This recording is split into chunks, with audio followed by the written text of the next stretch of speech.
সব জল্পনা কল্পনার অবসান ঘটিয়ে অবশেষে তারেক রহমান দেশে ফিরছেন। কিছুক্ষণ আগে বিএনপির স্থায়ী কমিটির বৈঠক থেকে এই কথা জানিয়েছেন দলের নেতা সালাউদ্দিন আহমেদ, যিনি স্থায়ী কমিটির একজন সদস্য।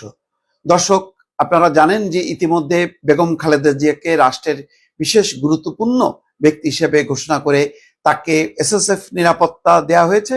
ধারণা করা হচ্ছে সেই নিরাপত্তা সুবিধা তারেক রহমানও পাবেন এবং সেই নিরাপত্তা নিশ্চিত হওয়ার প্রেক্ষিতে তারেক রহমান দেশে ফেরার সিদ্ধান্ত নিয়েছেন।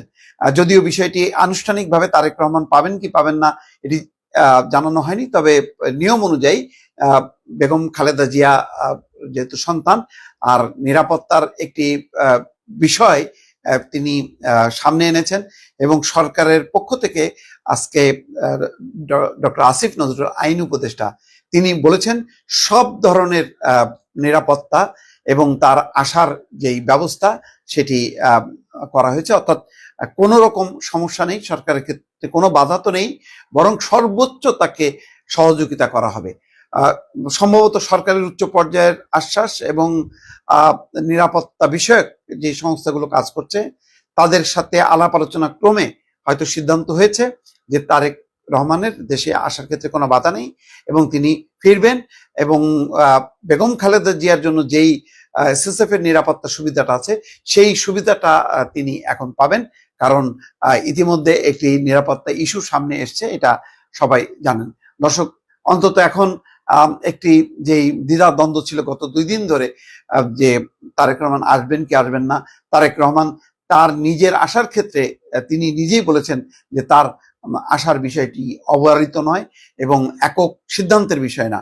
সুতরাং যেহেতু এই কথার বলার মধ্য দিয়েই বোঝা গেছে যে এই দায়িত্বটা সরকারেরও, সুতরাং সরকার সেই অনুযায়ী খুব দ্রুত এমন একটা পরিস্থিতিতে তারা সিদ্ধান্ত নিয়েছে এবং কিছুক্ষণ আগে জানা গেছে যে এভার কেয়ার হসপিটালে এসএসএফ এর সদস্যরা এসছেন এবং তারা রেকি করে গেছেন। হয়তো আজকে রাতের মধ্যেই তারা তাদের পুরো নিরাপত্তা ব্যবস্থা সেখানে নিশ্চিত করবে এবং এই নিরাপত্তা ব্যবস্থার সাথে তারেক রহমানের নিরাপত্তা যুক্ত, কারণ তারেক রহমান যখন মুভ করবেন এভার কেয়ার হসপিটালে আসবেন, পুরো এলাকা জুড়ে যেই এসএসএফ এর বিশেষ নিরাপত্তা সেটা অন্য কোনো সংস্থা দিতে পারে না।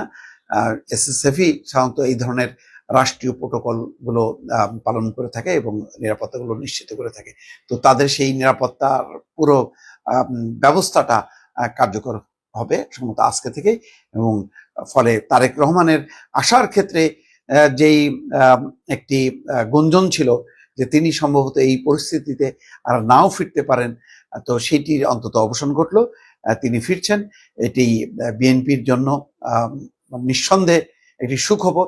তবে একই সঙ্গে একটি বিষয় যে তারেক রহমানের আগমনকে কেন্দ্র করে যে পরিস্থিতি তৈরি হবে সেটি বেগম খালেদা জিয়ার স্বাস্থ্য চিকিৎসা সবকিছু মিলায় একটা কঠিন চ্যালেঞ্জের মধ্যে পড়বে এবং সেই কারণেই হয়তো এসএসএফ, পুলিশ, অন্যান্য সংস্থা পুরো বিষয়টি দেখভাল করবে। দর্শক, ইতিমধ্যে জেনেছেন যে নরেন্দ্র মোদী বার্তা পাঠিয়েছেন, তিনি তার উদ্বেগ প্রকাশ করেছেন, সুস্থতা কামনা করেছেন এবং ভারতের পক্ষ থেকে চিকিৎসা সহ সমস্ত সহায়তার আশ্বাস তিনি দিয়েছেন। চীনের সরকার রেসপন্স করেছেন এবং ইতিমধ্যে চীনের 5 জন বিশেষজ্ঞ ডাক্তার এভার কেয়ার হসপিটালে এসেছেন এবং তারা চিকিৎসা কার্যক্রম শুরু করেছেন। আরো 5 জন বিশেষজ্ঞ ডাক্তার আসবেন। পাকিস্তানের প্রধানমন্ত্রী শাহবাজ শরীফ নিজে উদ্বেগ উৎকণ্ঠা প্রকাশ করেছেন।